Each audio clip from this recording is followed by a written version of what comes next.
2020년 9월 24일 목요일, 오늘도 가을입니다.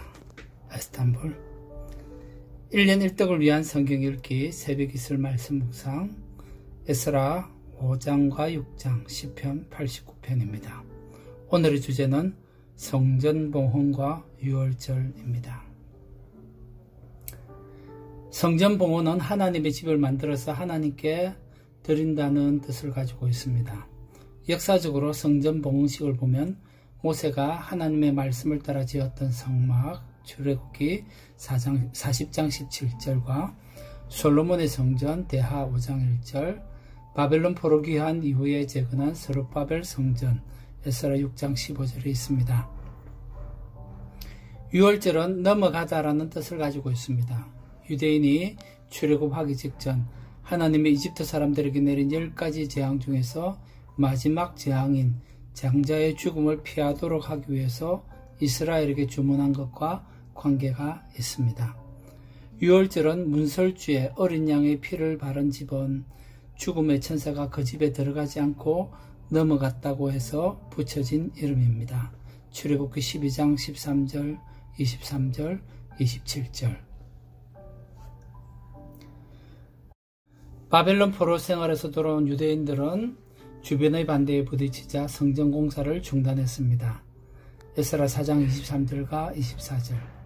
하지만 같은 시대에 학개와 스가랴 선지자를 통하여 도전을 받은 백성들은 여호수아를 중심으로 다시 성전 공사를 시작하여 성전을 완공하게 됩니다.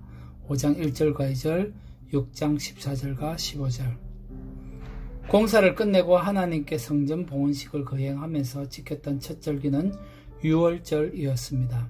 유월절은 구원의 상징입니다. 유월절은 구원을 이루신 하나님을 찬양하고 예배하며 이로 인해 백성들 간의 풍성한 교제를 기뻐하는 자리였습니다. 6장 19절에서 22절.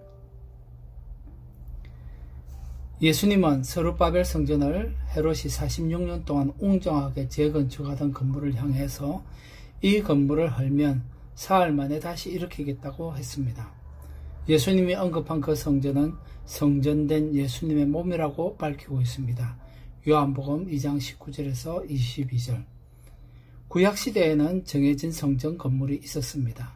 하지만 예수님의 죽음과 부활로 말미암아 이제는 성전은 건물이 아니라 하나님이 계시는 내 몸이 성전이 되었습니다.